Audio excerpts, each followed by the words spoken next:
anything interesting? Well, we were all at a funeral. Sorry, I just hit record now. We were all at a funeral, but while we were there, Richard Simmons died. No. Yeah. Richard Simmons, I thought, died a while ago. Really? A year ago. Yeah, he just died Richard yesterday. Simmons, like the fitness, the fitness guy. How old is he? Yeah, how old is he? 73, 74? No. Yeah. He had to have been older than that. No, apparently. That is too young for And- a fitness guy. Today, Shanna Doherty died. Yeah, I heard about that. I didn't hear she that. she had been battling cancer for a decade. Oh, yeah. Do you know what caused Simmons to pass? No. Was he battling an illness? No, in fact, so I was a bit tongue-in-cheek because John, who's been here on a couple of podcasts now, special guest star. he texted yesterday while we were at Jeff's funeral. He said, "Is anyone tracking the news?" And I kind of knew what he was talking about because I had overheard Brome and someone joking about it, right? So about Trump being shot at. And so Technically, he was shot.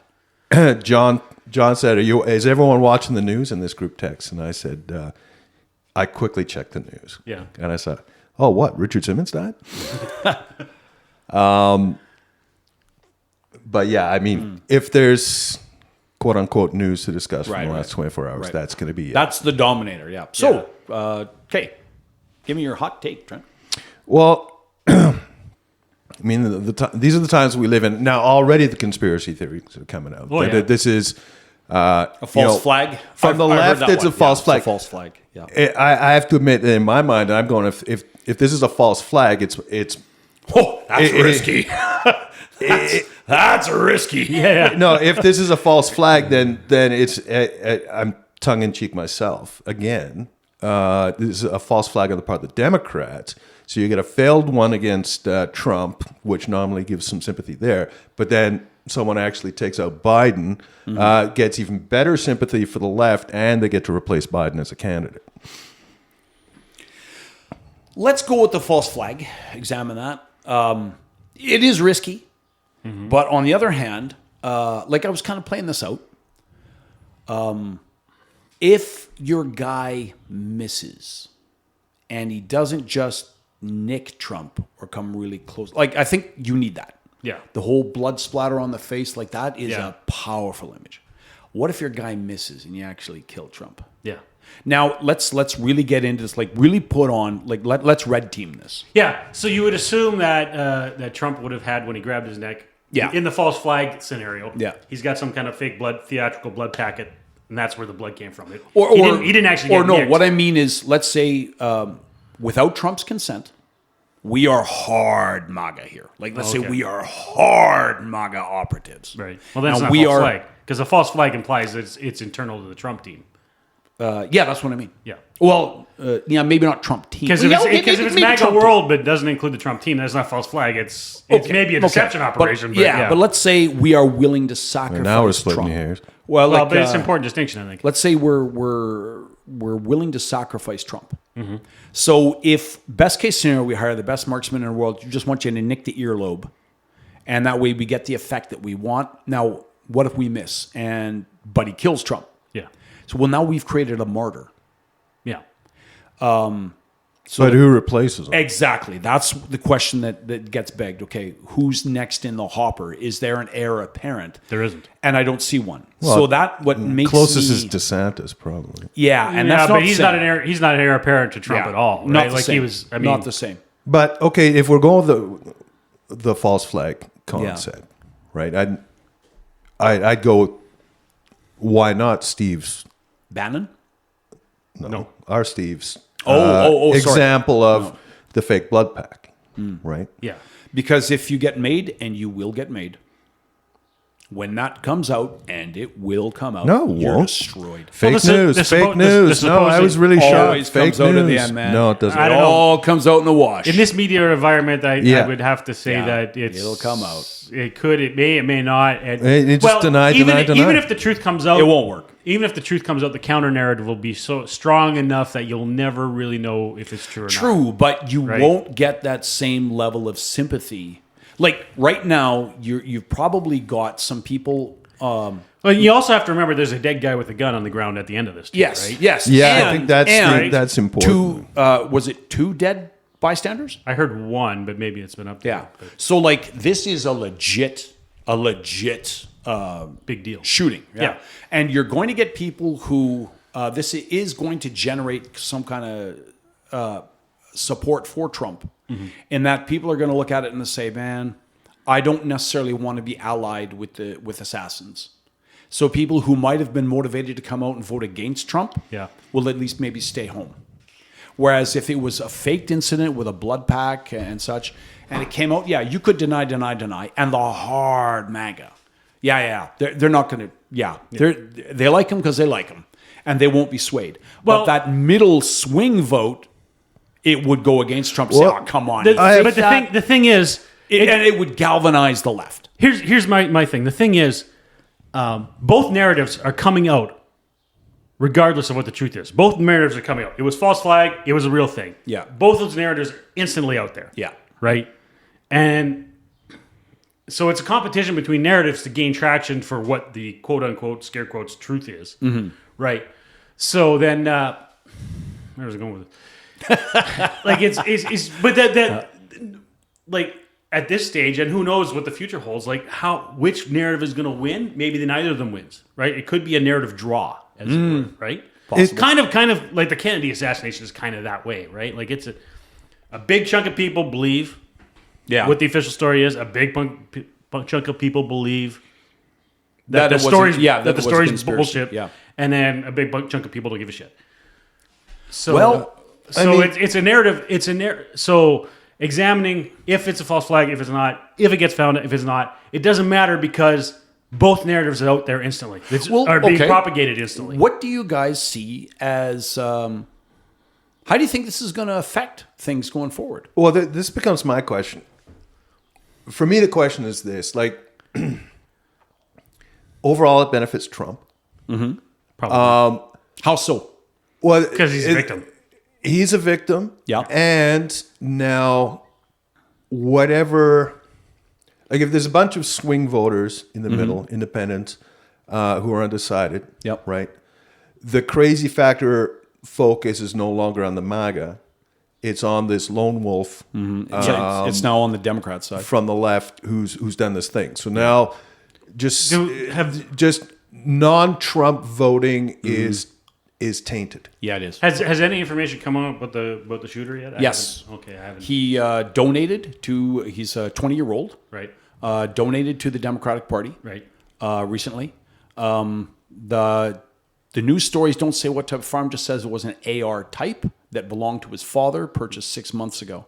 Okay. His mother is a registered Democrat. Father, this is interesting. Father is a registered Libertarian. They are both counselors.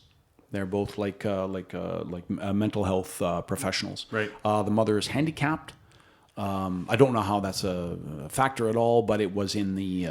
Wow, I mean coverage. that's tainting what we'll loosely call the left in the U.S. I don't know if it does under or the not. circumstances. It said that she is handicapped and that she has to walk with a cane. She needs mobility. I'm just saying across So the I don't board, know. right? You know, so I don't know if that- we've got academics, Yeah, we've I got don't know. but I find it interesting. The father's a libertarian. Yeah. Well, a registered libertarian. Take that for what it's worth. Yeah, but we I think, don't know a lot about the guy other than that. At least I don't know a lot about the guy other than that. Yeah, and maybe we never will. But here's the big question for me: is like, and it's really, does Team Trump even need to false flag something at the moment, right? Because all the momentum seems to be for Team Trump with the fallout from the debate. Oh yeah, yeah. The Democrats are definitely in crisis. Definitely in crisis. Yeah, so that's why I went with the the crazy double false flag. Right? Double false? Like I said, double false flag. What's that? It's the Democrats who did this. Oh, okay. Yeah. Right. The Democrats did do it, but not to kill Trump. Right. We need you to do this and fail. Yeah. And so that we can take out our own candidate and get that actual sympathy vote on our side. Yeah, so we need to inspire a Republican to take out Trump or take out Biden. I thought about that, and I thought, I don't know if your odds are good, because the last 3 kind of political assassination attempts I can think of were all committed against Republicans. Like this one. Right. So you need that momentum to swing the other way. 2017 The softball attack game? on the softball game. Yep. And then the last one I know was against Reagan. No, who was it? Was it Kathy Lee Gifford? Oh yeah. Oh, no, Gabby Giffords. Yeah, we'll put her in there. So it's that one was against Democrats. Yeah. By a Democrat, though. That guy. I mean, I think he was a paranoid schizophrenic. Oh, was it a Democrat who went But he was a after registered Democrat, if I Who recall. went after you? Okay, so Yeah, there you who go. went You're 0 for 4. Yeah. Republican supporters, it's... I'll Google that. I mean, Sure. if they're not going to shoot a guy after all of that, I still think killing Trump isn't going to get them to shoot somebody else. It's just not what they do. Now, the interesting thing, that's why I think this is probably just a lone wolf. I would think Because so. it's just too Yeah. convoluted, Yeah. right? But because here's the interesting thing. Now you've got the gun control debate, especially if it's an AR-15, Yep. right? If someone can draw those bullets. So Well, now but we're- again, this is what came out of mainstream media, and they said AR-15 type. yeah. Well, when that comes out of like CBS, NBC, and ABC, that could mean anything. Yeah. Could be a bolt-action rifle. Yeah. Really? So again, Yeah, we all know AR-15 type. It's just that's like saying assault style weapon. Yeah. Well, okay, that could be anything from a slingshot to a catapult. Like, yeah. So I don't put a lot of stock in that. I don't. I think the reload rate on a catapult is just a bit too slow to be styled an assault weapon. Oh, yeah, but you can really make an assault. I don't know. Did you see the Israelis with the trebuchet last week? Yeah, Or the week before? Yeah, so there you go. So yeah, I agree. I think it's a lone wolf. I do think it will galvanize the Trump support. People who were kind of thinking, I kind of think we need a change, but I'm kind of reluctant to get on that Trump bandwagon because Trump is so extreme. This might push the needle. Oh, I agree. I think this only benefits Trump ultimately. Yeah, ultimately. I think the loony right is going to get ugly. We're going to start seeing. Do you think? There's I don't know. There's at least potential for violence the other way now because now it's justified in their minds, right? So and again, I have a hard time with this because I think we were talking about this on the way home from the funeral. Yeah. People like the loony right, they really like. Okay, yeah, they hate Biden, they hate Obama, they hate the Democrats. But if they get elected, well, then they grumble a lot and they complain. People who hate Trump hate him with a pathological vitriol. well, that's No. See, hear me out, man. All the violence comes out of the left. When was the last time the MAGA, or like not just MAGA right, but the American right, killed someone? okay. The guy with the car in Charlottesville. Okay. We had that kid in. Where was it? He became a hero of the MAGA right. The guy with the rifle who just Yep. went after the protesters. Kyle Rittenhouse? No, he Yeah. no, Yes. he did not just Yes. go after protesters. didn't go after He protesters. got attacked. Yeah. And he defended himself. That was in court, man. That was proven in court. And it was all adjudicated. Yeah, exactly. And if you see the video, Yeah. you would agree. He was... He was attacked by a mob. He was running away, and they chased him down. yeah.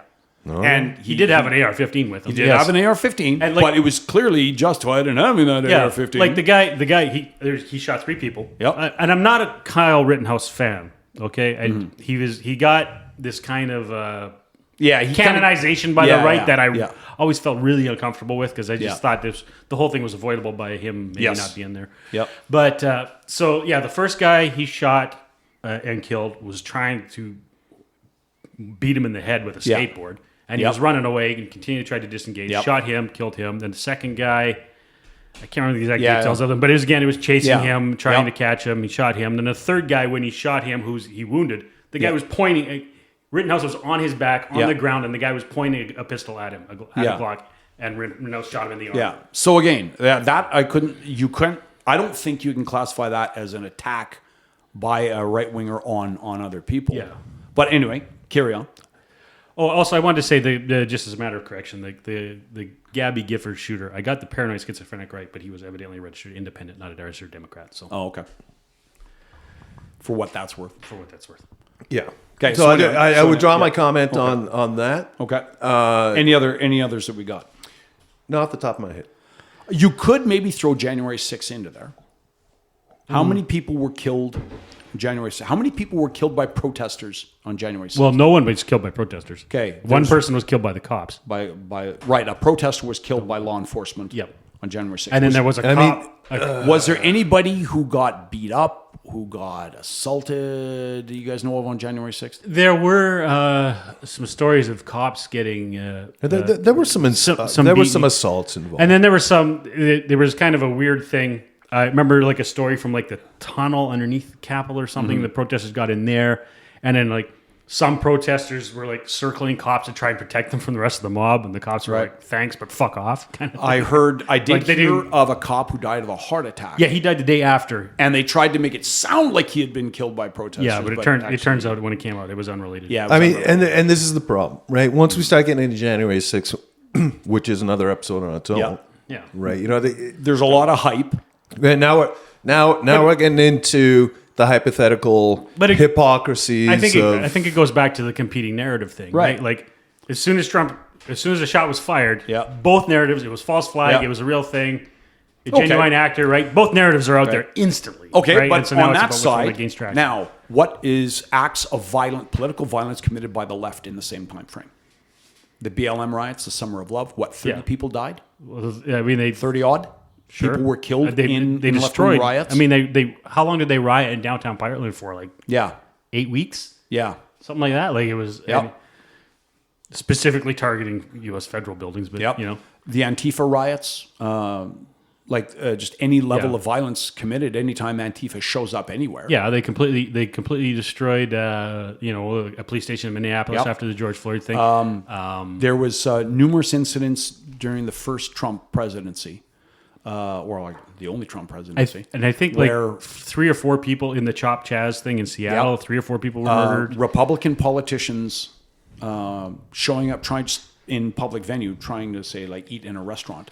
Yeah. Being chased or mobbed out of the restaurant by a violent mob of protesters. Yeah, even the Democratic Senator from Arizona Christian Cinema got chased into a washroom by a mob. Yeah. Right. Yeah, even like because she was not a sufficiently.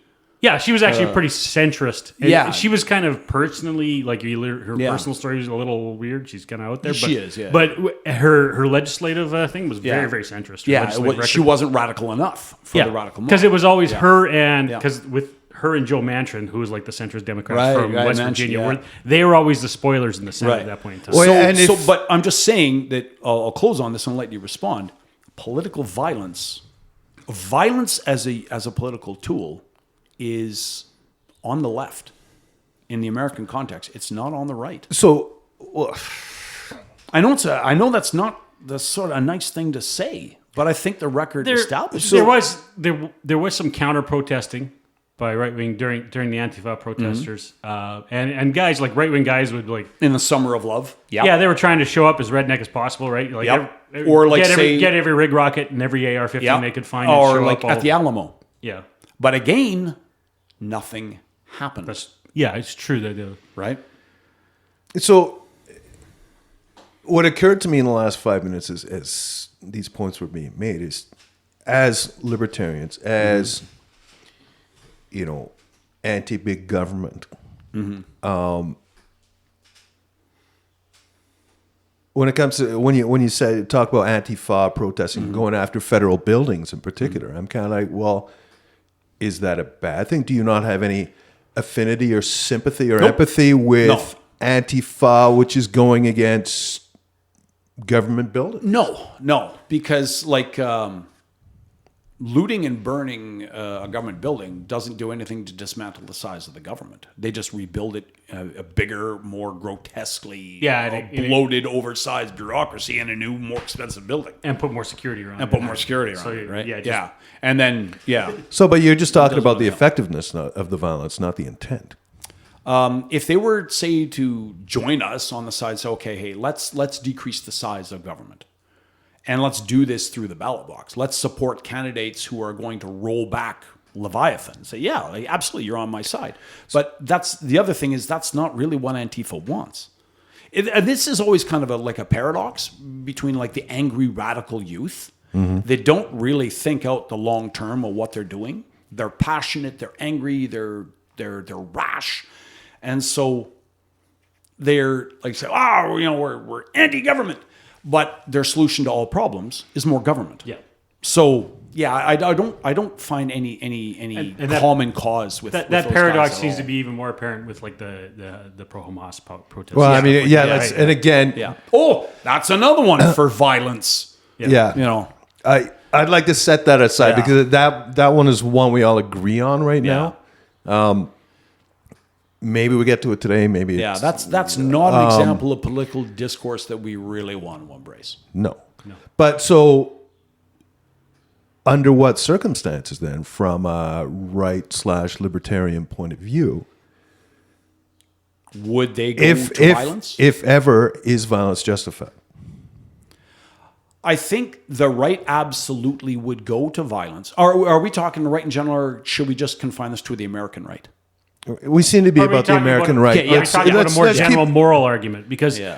like we used to have this discussion at our Tuesday night post shooting range sedition thing was where Post Tuesday night sedition. post Tuesday shootings when we went to the range. And, The Alberta Republican Army. yeah, range we night. used to, but like because the point was, Ben's always we started this conversation. Yeah. It's like when you're in the line marching to the showers at Auschwitz, Yeah. no one argues that you're well within your rights morally to Yeah. offer armed resistance. Yeah. Right? But by that point, it's too It's late. too late. It's too late. Yeah. So there's a point. At what point? At what point? Yeah. There's a point previous Yes. to that, right? Like even Warsaw Ghetto, right? Like, Yeah. nobody has. But at that point, it's too late. The Warsaw Yeah. Uprising, it was still too late. They couldn't, Yeah. even though they put up a hell of a fight, it Sure. was still Yeah. too late, Yeah. right? So it's- yeah, at what point Point. are you justified to? there's a point where you're not morally justified, and then there's a point where it is, Yeah. and what is that transition point? and that transition Never- point is really close to the point of now it's too late. Yeah. You've ceded too much advantage to the authoritarian. Well, and the other Red McCauley and I have had this conversation a couple times, and there's a kind of a pithy saying, Yeah. like when gun control comes in and people try and hide their guns, is like when you're burying your guns, that means it's time to dig them up. Yeah. Right? Yeah. Yeah. I'll give him credit on that. Yeah. Right? When you're So burying it's- your guns, it's time to dig them up. Yeah. But I mean, and like so many terms that get thrown around these days: terrorist, fascist. Yeah. Which just becomes shorthand for anybody I don't like. Yeah, and I've actually for decades had the problem with the term communist when it's thrown around by the right because I'm like, okay, just anyone. Let's protect Medicare. Communist. Yeah, you know, like it's just so that was my first iteration, like red under the bed type of thing. Yeah. Like fuck off, right?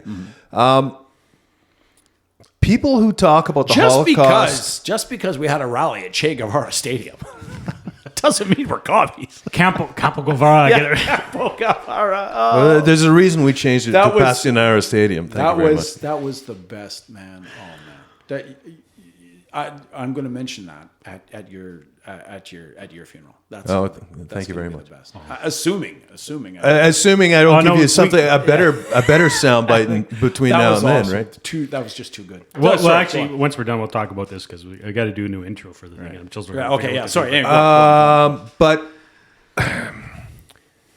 I find the whole concept of using the Holocaust as a talking point these is very, very dangerous because people because we started seeing that during COVID. Yeah. Right. The people I saw as anti-mask, anti-vax, you know, now you're getting congregations of them outside of hospitals here in Edmonton. Okay. Right. And they're hurling insults at healthcare workers and saying, you guys are just like the doctors at Auschwitz and stuff like that. And So- I'm like, Okay. So how about the fuck term right climate off. denier? Does that apply in the same? Does that same mathematics apply? well, Because you're deliberately drawing an analogy to a Holocaust denier. When you say, well, this guy's a climate denier. well, again, I'm not going to.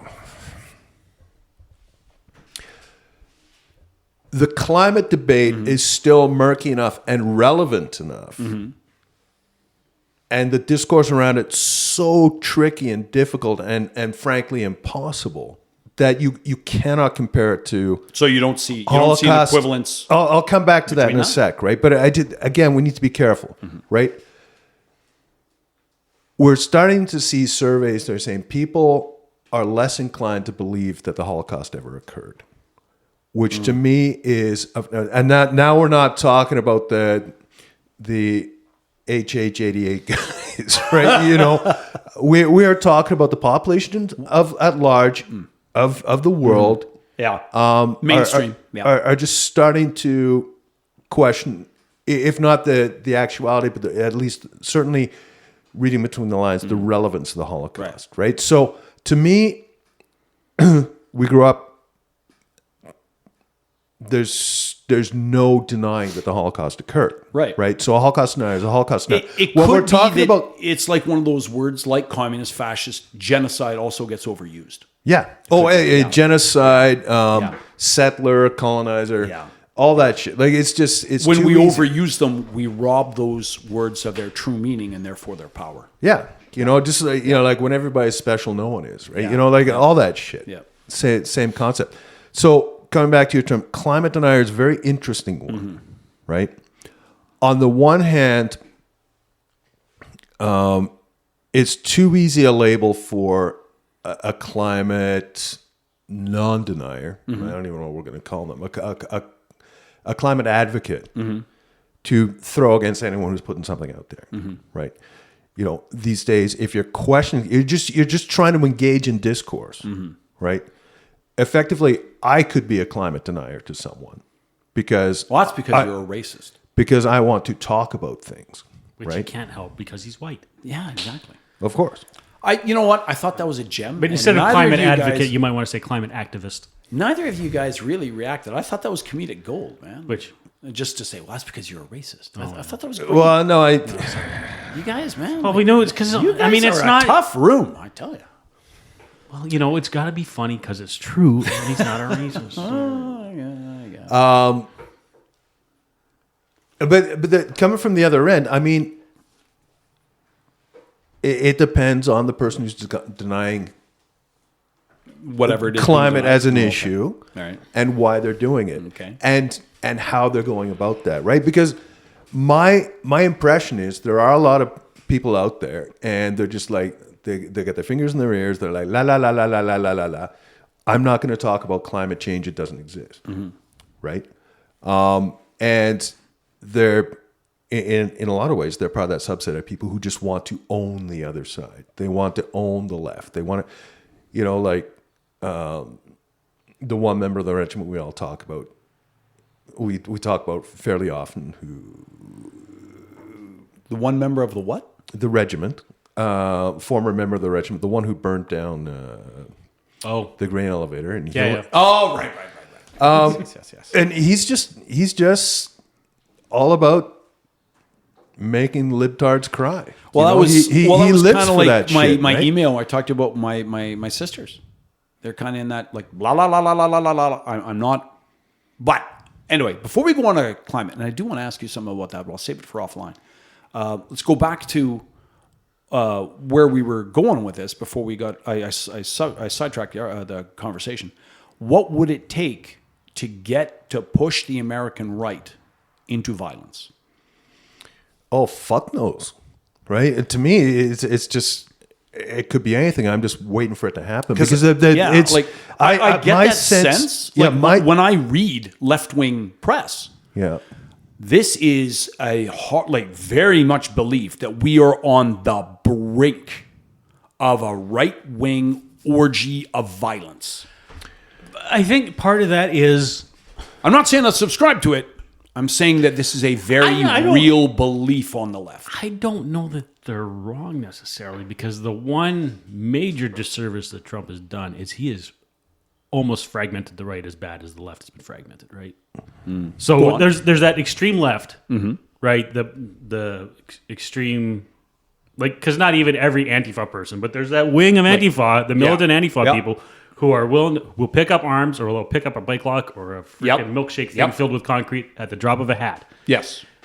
For whom violence is an acceptable form of political expression. Those people certainly, or that character of people, certainly exist on the MAGA right.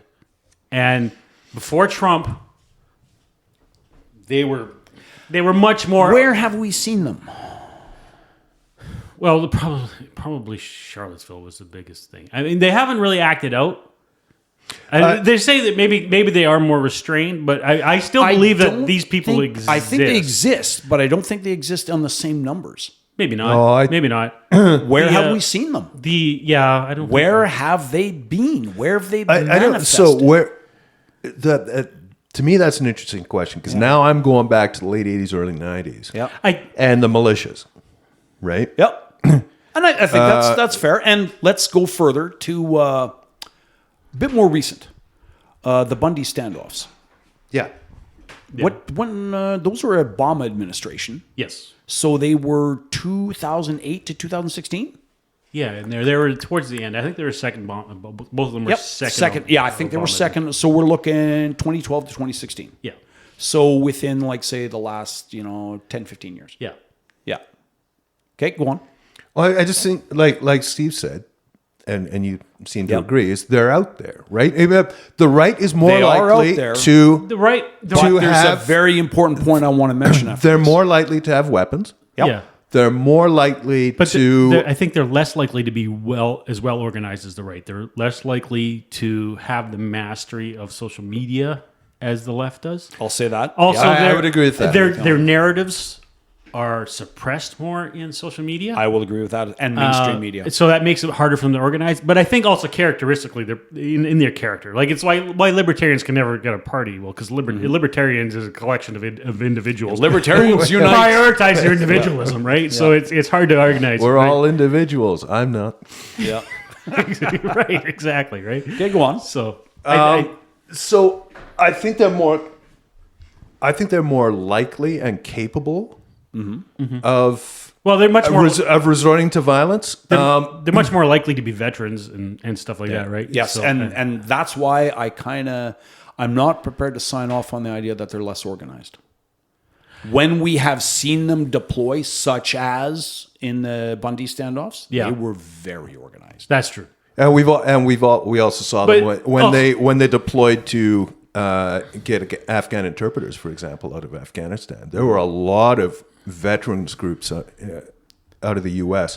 That were organizing to pull off paramilitary operations. Yeah, that happen, right? Yeah, but a lot of those guys, like, for example, like the Black Rifle Coffee Crew, those guys did a lot of organizing, and they're the peripheral in the community.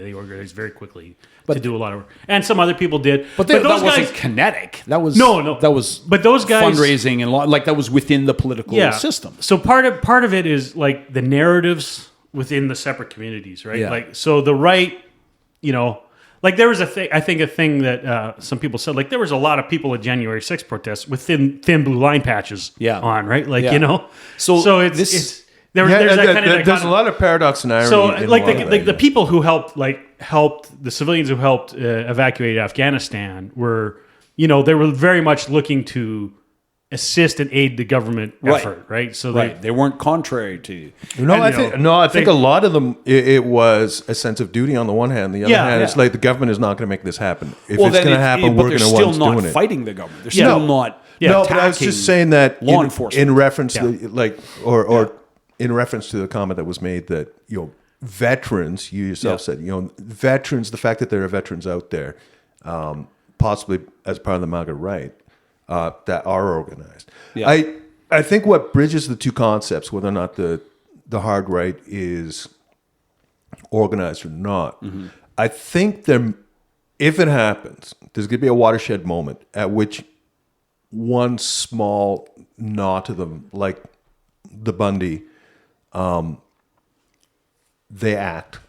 And they act in such a way that others of the same mindset will be paying attention. and it will inspire them to also act. And then we start seeing a cascade, a domino effect. A whole bunch of those start occurring, and then they all start communicating with each other, and that's when they start organizing as a movement and coordinating. Probably also a recognition that the people on the extreme right recognize that the repercussions for them are going to be much different than what they are for the Antifa people, right? Like, and I hate to get back to January 6th, but we've seen that the federal government has worked very hard to track down through facial recognition virtually every person who entered the Capitol. And they've charged them and they've dragged them in front of a judge. And those trials are proceeding apace. And guys are getting... I don't think most people are getting custodial sentences. You know, they're plea bargaining them down. But all these people are getting like felony records and losing their rights to own firearms and stuff like that. And so they're facing significant repercussions. And you're not seeing that same with the BLM, right? Well, so that same effort is not being expended. But at least not public. That also talks about that speaks to who was aggrieved. That's just. I mean, that January 6th was extremely frightening for the Democratic Party. And so now that they're in control of the executive at this particular moment, that is something that they considered a judicial priority. Whereas that's not something that really occurred to the Republican executive at the time of the Summer of Love. And then there's simple things like Antifa and the BLM guys and those guys, they promote the wearing of masks. And so the guys on the right promote the not wearing of masks. So that makes look that at the logistical. differential reaction between between the government with the wet sweating protests to the trucker protests. All right, so I'd like to touch on that again, probably with the same points I made previously when that's come up, but because it ties in with this. But what I was going to start with is, to their credit, and we were talking about mob mentality earlier, right? And this is, I think the fact that the January 6th protesters weren't wearing masks isn't so much, I don't see that as an altruistic... No, it's not. It's not altruistic. It's just a counter. I'm not going to hide myself, right? No, it's not altruistic. It's just a difference in personal philosophy. Well, and it was still like there was still. I mean, well, again, it was the end of Trump administration, so COVID was in full swing, and these people were anti-COVID maskers as well, right? Right. So, but wearing a mask became a symbol of identity. Exactly. Yeah, and so. By not wearing a mask, they were identifying. You're identifying as on the conservative. I'm actually coming at it from a different point of view. I think that, notwithstanding the fact that they were there to protest, the election results at the behest of Trump, I don't think there wasn't an intent to end up in the Capitol breaking the particular laws that were applicable to that. No. And so facial recognition in that context wasn't a concern. So they weren't not hiding their faces so that to not be seen. It's just they were whipped up into a frenzy. This is the negative side of mob mentality, and that translated into getting into the Capitol, and that's the price they paid for not wearing their masks, right? From the point of view of just the Democrats, quote unquote, being scared. No, I think there's a lot of people on the left moderates. Middle of the road, independents. I mean, the Canadians I was speaking to were looking at this, and because we do look at the U.S. as flawed as it is, as it's supposed to be the ultimate expression of democracy, and the home of that democracy, the symbolic building in which it is retained, was under attack by its very own people, right? And I think that was the takeaway from that. So that was the fear, that was the concern that came out of that. Now, well, and also the left responds. I mean, when you look at the how the left views the role of government, how the right views the role of government, any threat to the power of government is going to resonate much more deeply with the left. Yeah, like I said, there's government and there's democracy, right? So there's form of government as an ideal, and then there's the actuality of it. And I'm trying to be careful to separate those two things out right now, because I'm considering them distinct.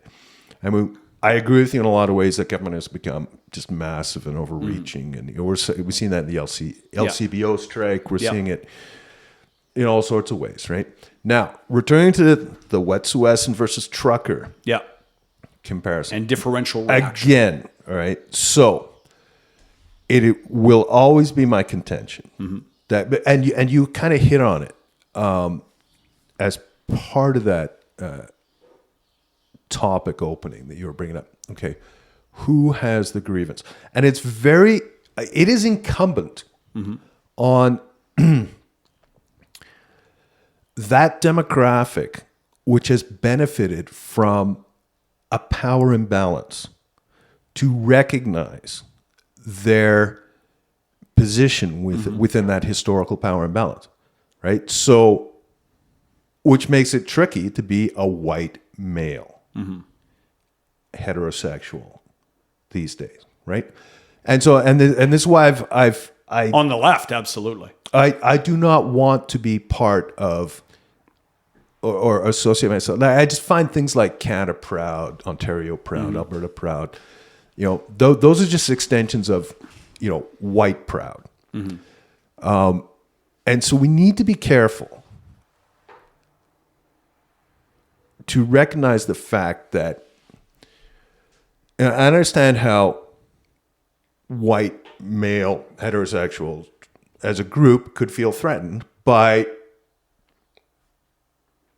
this push from what is essentially below historically. To discredit anything that's white male and heterosexual, or it's to say it's just you just don't to have understand, a voice because you're white male heterosexual. I'm not going to justify the Wet'suwet'en actions, right? But in the context of where they're coming from, there is a grievance to it that is different from being a white trucker going and protesting. So I will never look at the white truckers. You think all the truckers were white? What about the brown ones? Yeah, because there was a lot of them. There was a lot of them. Yeah. I look at them as coming from a better position, and their grievances are the grievances behind what they were acting on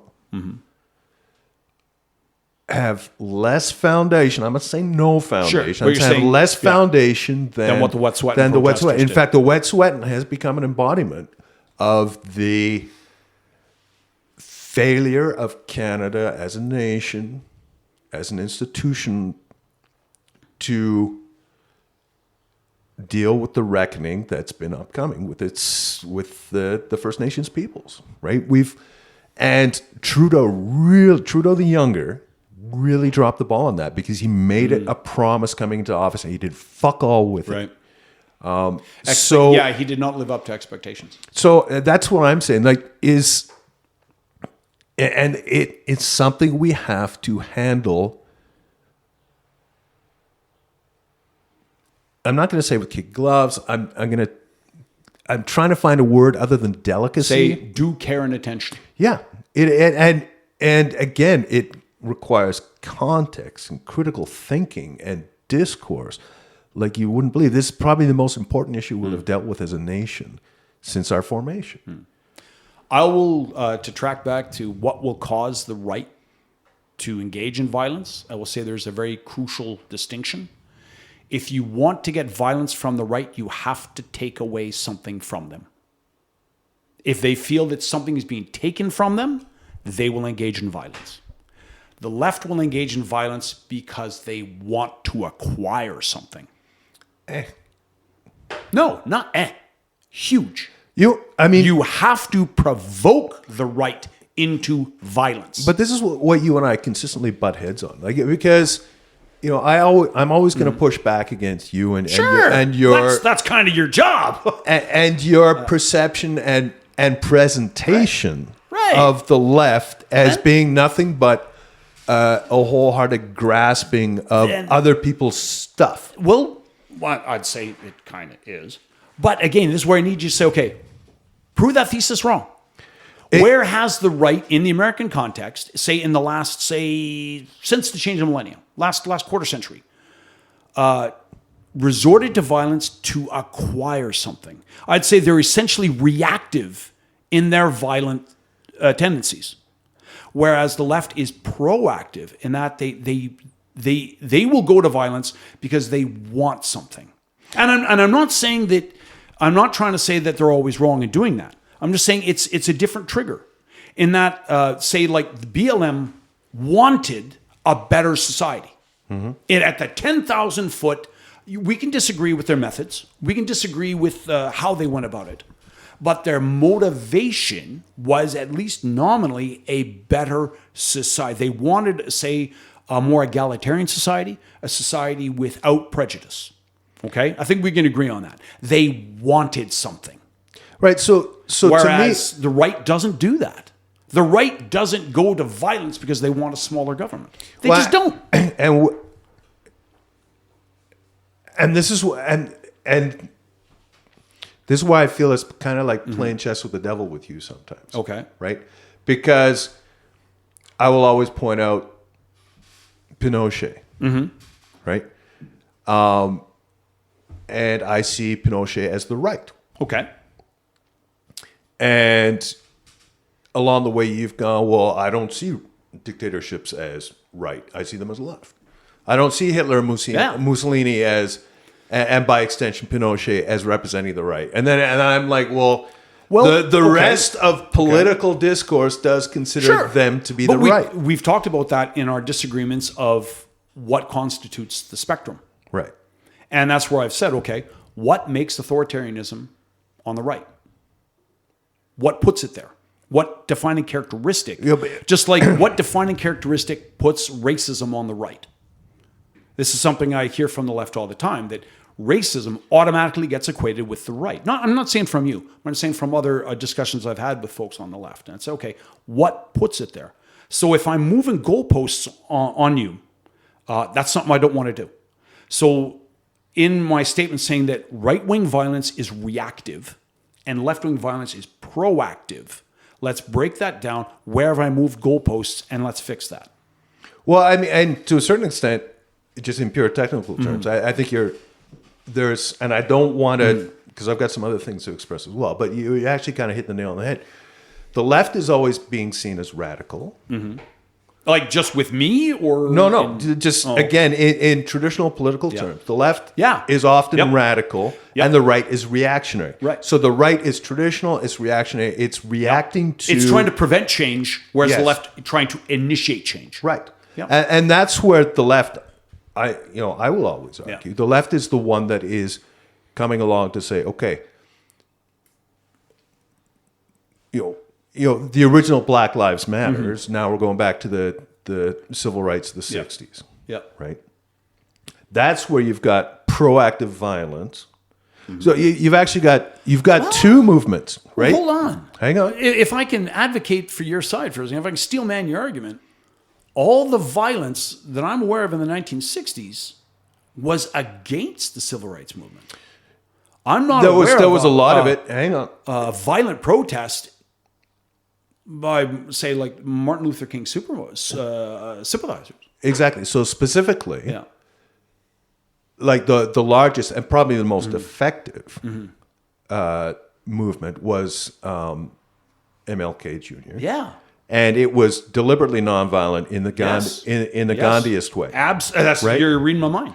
So, but at the same time, you had the Black Panthers, right? So, and that's the reason I bring that up is because there was violence. Yeah, there was. That, and that was radical, and that was to affect change, and that was against the Weathermen injustice. at that same time? Yeah, but again, and now we're talking about disaffected white kids, right? Okay. So I'm going to put that over there with the Bader-Meinhof and the Red Brigades.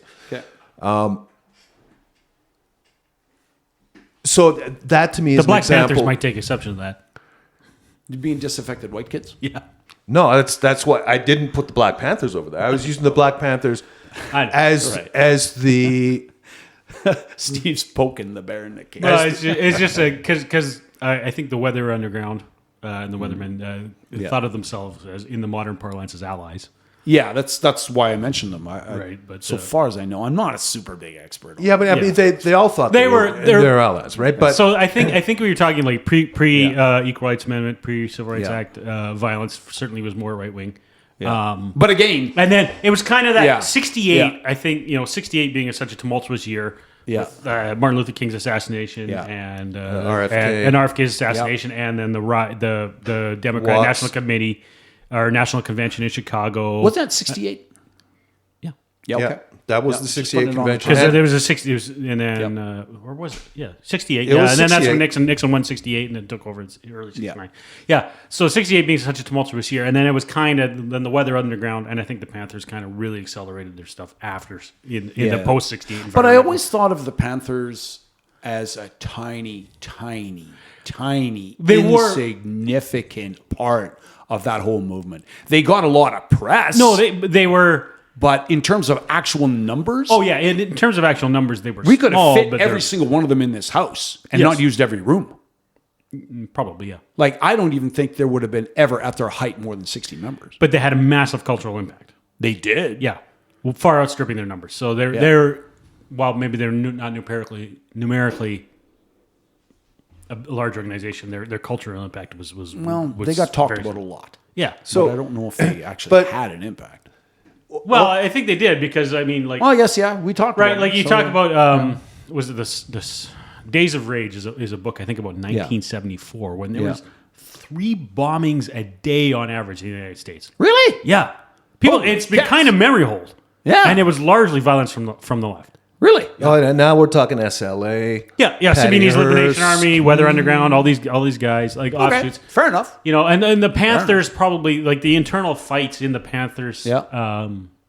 Were Yeah, probably- I did hear about that. There was it was almost like a motorcycle gang internal violence kind of thing, wasn't it? yeah, absolutely Yeah. right. And There then was there was and then assassinations East within Coast each versus other. West Coast Yeah, because it started in Oakland, but then like New York chapter started up, Sure, and sure. there was a lot Yep. of fighting between the East Yep. Coast West Coast guys.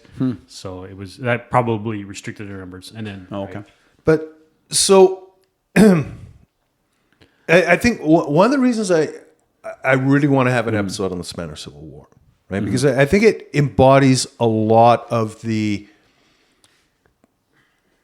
terminologies we're talking about and the concepts that they're based on, but it really opens them up to a lot of different interpretations. So I'm going to present it from this point of view, from the left, right? And so you've got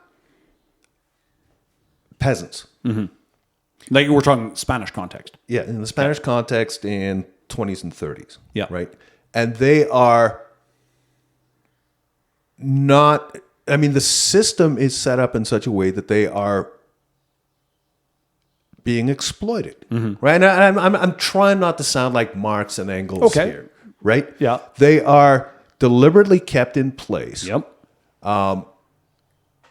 Almost like a serfdom, really. Exactly. Yeah. Right? By the owners. Yep. Right? Whether it's agrarian or whether it's industrial. Industrial. What we're talking about. Yeah. Right? And so the movement comes along because I think for a lot that's expressed by the three of us, right, from a libertarian point of view, from a pure capitalism point of view, and from what I call a left point of view, right, that was not an acceptable situation for those workers and peasants to be in. No. Right? Not at all. So, what is called the left organized a bunch of separate movements, and those movements came together in the Popular Front to win elections to get rights for those workers. Now, those rights came at the expense of the Aristocracy. the aristocracy, church. the church, the business owners, Yep. whether the established power base. Yep. the Spain. landowners, Yep. right? So, Which was the aristocracy, yeah. so that to me, right Yep. there, is where our versions of all three of those things meet positively in common, right? That's where the left is correct. That's where the left is doing everything that you say is proper. Yeah. That Steve says Yeah. is proper. Yeah. That is the high watermark of the left. Yeah. Okay, and that's why I want to get into a full episode on that, because that I think is where the nuts and bolts of what we all agree on. That is the moral zenith of the left. And so such a thing does exist. It does. Absolutely. And that's I would love to do an episode with you sometime where Jordan Peterson asks this question all the time. Where does the left go too far? well, and I Say, think how do we if we say that the preamble to the Spanish Civil War, the nascent Republican movement within Spain. Okay, if we consider that as the high water mark, where does it start going down?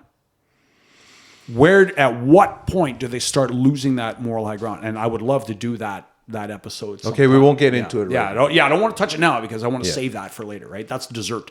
Are you down with I that? don't want to have that. Steve? Oh yeah.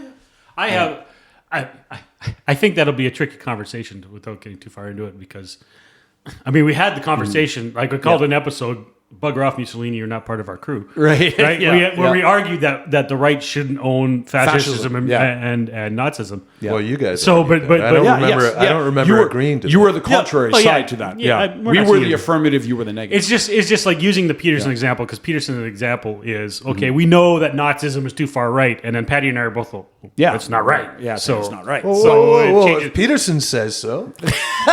It has to be. Yeah. So anyway, but set that aside. We'll save it for later. Yeah. So Okay. move on. So, but I want to talk about again. Let's get back to Trump. Okay, we got you got we no got time. we got to wrap it. We got Let's 9 wrap. minutes Yeah. top. Okay, 9 minutes. Where do we go from here? What happens from here? Like in the American context, what's gonna? Yeah, what happens? Hopefully nothing, but I honestly don't know. My sense right now, and I say this with a degree of dread, that unless the particular conspiracy regarding the Democrats' intentions comes through, and they actually replace him at the convention with the airdrop odds another 1 to 10. 10 being certainty, 1 being almost not going to happen. can't call What do you it. think's going to happen? It's- Come on, buddy. It's looking 50-50. Give me a number. He's pulling a Trudeau. So you're right saying a now. 5? He's I'm saying a okay. 5 because he's pulling a Trudeau right now. He's see- like he doesn't want to step Yeah, down, he even doesn't. though the polls are saying he should. Yeah. Right. There was talk before that there's a fear that, and I don't know why it's a conspiracy theory. Like if it's an option, it's one the Democrats should be exercising. They at should, this point. yes. Yeah. Yeah. Unless They really that need to. happens, I am strongly fearful of, and it seems so counterintuitive that this would even be an option, that Trump gets in again. I think people would vote again. I'm going to say that by and large, in our current context in North America, maybe even in Europe as well, people tend not to vote for someone so much as they're voting against someone. So I think there's a large number of the American electorate that's going to say, yeah, we know Biden is completely incompetent, or just not incompetent, but just not able to carry out the duties of office. In spite of that, Trump is the bigger danger. And that they will vote for anybody. They will literally vote for your coffee cup if it's running against Trump. Well, And- hopefully, I mean, we thought that in 2016, and it, you know, it And was like razor thin majority. It was still a 51-49 for Trump. In fact, he did not win the popular vote. Correct me if I'm wrong. No, in in 2016, no, Trump he did not win the popular vote. he did not. No. He won on the Electoral College. Yeah. So I think Trump is more popular now, but it is not in the bag. It is not in the bag. Well, I mean, I don't know. Right now, I'm worried. That's fair. That's fair. Now we were That's fair. talking about France on our last Yeah. podcast and what they were looking at, and the snap Yeah. election that Yeah. Macron called. Yeah. It turns out he called the right ball. Well, Because- no, I'm not for sure if he him. did. Not for Yeah. him, because now he's a centrist. Like, he is not allied with the control But- of the parliament. But his goal From the point of view, his goal of keeping the far right out of government. Keeping the right? out of government, yes. So he was looking at the lesser of two evils. Yeah. But Right? the question is that a Pyrrhic victory? And I think it is. because He that cost himself. that will really shake out when the presidential election comes on in 2 or 3 years. But I think right. But, two things is one is he felt that calling a snap election was the only option because if he gave time for that election to occur, then that would have given time for it actually would have been from the point of view of your having something to vote against. It was calling a snap election. It was like, okay, we've got to leverage any concern that comes out of what just happened in the European Parliament from the French perspective. So, and that worked. Now, again, the qualifier is the ideal would have been Macron's centrists maintain a majority. Yeah. They didn't. They did not. They came in third.